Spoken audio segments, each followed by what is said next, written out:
안녕하세요. 뼈 선생 채널 정형외과 전문의 신병기입니다. 어깨의 회전 근개가 완전히 끊어졌다고 진단받으셨다면 수술이 필요합니다. 그런데 만약 연세가 많으신 환자분께서 회전근개 파열로 진단받으셨다면 수술을 하는 게 좋을까요? 안 하는 게 좋을까요? 여기서 연세가 많으시다는 건 70세 이상의 연령을 말씀드리는 겁니다. 나이도 많은데 힘줄을 꿰맨다 해서 잘 붙을까? 어깨 회전근개 수술을 하면 그렇게 오랫동안 고생을 한다는데 수술을 안 하면 안 되나 고민이 많이 되실 거예요. 이번 시간 70세 이상의 고령 환자라면 회전근개 파열 수술을 하는 게 맞을까에 대하여 정답을 알려드립니다.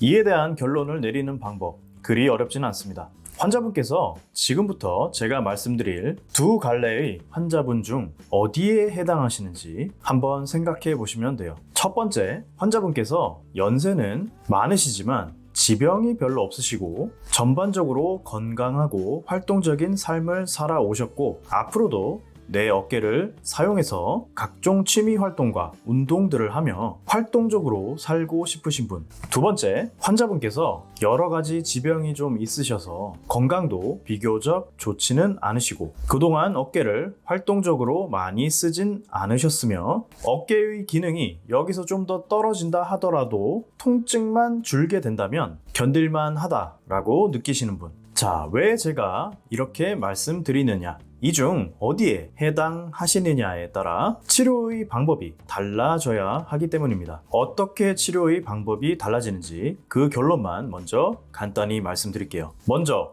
전자에 해당하시는 분, 즉 70세 이상의 고령이시지만 전반적으로 건강하시고 활동적인 분이시라면 수술을 적극적으로 고려하세요. 그리고 후자에 해당하시는 분, 건강이 비교적 좋진 않으시고 어깨의 기능이 떨어져도 통증만 줄게 된다면 견딜만 하다고 생각되신다면 수술을 당장 받으시기보다는 주사치료 등의 비수술적 치료를 먼저 받아보십시오. 그 다음에도 좋아지지 않는다면 그때 수술적 치료 여부를 결정하셔도 늦지 않습니다. 자, 이제 정리가 좀 되시나요? 그럼 이제부터는 제가 왜 이렇게 결론지어 말씀드렸는지 좀 더 자세히 알려드릴게요. 먼저 전반적으로 건강하시고 활동적인 분이시라면 왜 연세가 있으시더라도 수술을 받는 것이 좋은지 알려드릴게요. 그 이유는 수술을 받지 않고 지냈을 때에 비해서 수술을 받아서 손상된 회전근개를 꿰맸을 때 앞으로의 여생 동안 어깨의 통증도 줄고 어깨를 더 활동적으로 적극적으로 사용하실 수 있기 때문입니다. 여기서 중요한 게 있는데요. 앞으로의 여생이라 함은 앞으로 5년 뒤, 10년 뒤 혹은 그 이상을 말씀드리는 거예요. 그리고 그 시기의 어깨 건강을 얻기 위해서는 짧게는 3개월, 길게는 1년 정도를 투자하셔야 됩니다. 왜냐? 수술 후의 통증, 그리고 어깨의 뻣뻣함이 수술 후 3개월에서 1년까지는 정상적으로 있을 수 있기 때문이에요. 그 기간 동안은 솔직히 환자분께서 좀 불편해 하십니다. 따라서 직접 수술을 해드리는 의사 입장에서는 수술 전에 미리 환자분께 이 불편감에 대하여 설명드릴 때가 많죠. 물론 수술 후에도 이러한 불편감들을 줄여드리는 여러 가지 치료를 해드립니다. 약물치료, 주사치료, 재활치료 등의 다양한 치료들이죠. 하지만 그렇다 하더라도 수술 후 길게는 약 1년까지의 시간은 불편하실 수 있다는 건 피할 수 없는 사실입니다.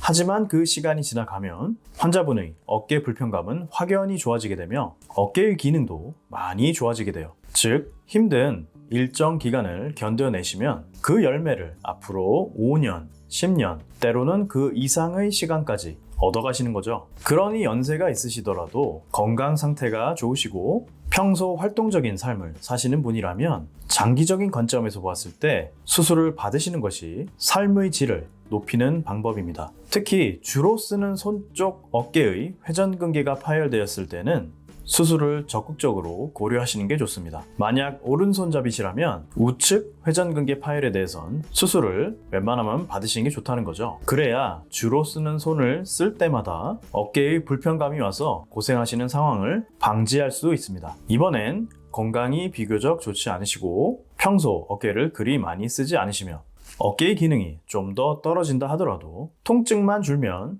견딜만 하다고 느끼시는 분들은 그럼 어떻게 이 회전근개 파열로 인한 불편감을 다스릴 수 있을까요? 일단 수술에 대해서는 신중하게 생각해 보시는 것도 좋다라고 말씀드릴게요. 왜냐? 앞서 말씀드린 회전근개 봉합 수술 후 정상적으로 있을 수 있는 불편감들 때문이에요. 이 불편감은 수술 후 길게는 1년까지도 갈 수 있다라고 보셔야 돼요. 또한 수술을 하려면 반드시 마취가 필요한데요. 마취에 대한 위험성 역시 건강 상태가 좋지 않으신 고령의 환자분에게는 신중하게 고려해야 할 부분이죠. 그러다 보니 외람된 말씀이지만 각종 지병 때문에 기대 여명에 대한 불확실성이 있으신 분께 수술을 처음부터 권유드리기는 다소 어려움이 있습니다. 그렇다고 해서 이런 환자분들께 그냥 이 통증을 참고 견디세요 라고 말씀드리면 안 되겠죠. 다행히도 이런 환자분들의 불편감을 줄여드릴 수 있는 좋은 방법들이 있는데요. 가장 대표적인 것이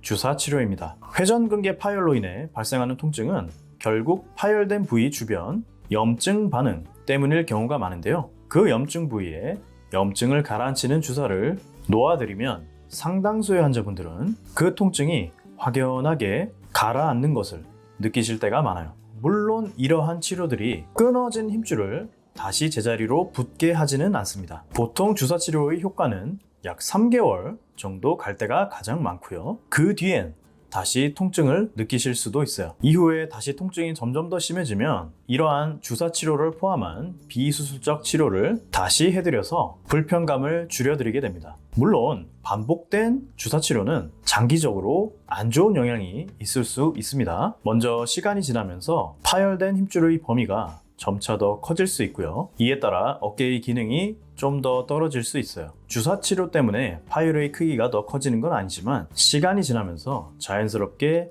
파열이 점차 더 악화된다는 거죠. 또한 주로 스테로이드 성분이 포함될 때가 많은 주사 치료의 특성상 누적이 되면 안 좋은 영향이 발생할 수도 있습니다. 물론 이러한 비수술적 치료에도 불구하고 극심한 통증이나 불편감이 전혀 나아지지 않고 이로 인해서 삶의 질이 현저히 떨어지신다면 그때는 회전근개 봉합술, 때로는 인공관절 수술 등 각종 수술적 치료를 고려하셔야 됩니다. 하지만 수술적 치료를 하지 않고도 앞으로의 여생 동안 어깨를 편하게 해드릴 수 있는 방법이 있다면 당연히 시도를 해보아야겠죠. 이런 관점에서 특정 환자분들께는 회전근개 파열에 대한 비수술적 치료는 충분히 해볼 만한 치료입니다. 자, 이번 시간 고령의 환자분께 발생한 회전근개 파열의 치료에 대해서 다루어 보았습니다. 지금까지 뼈선생 채널, 저는 정형외과 전문의 신병기였습니다.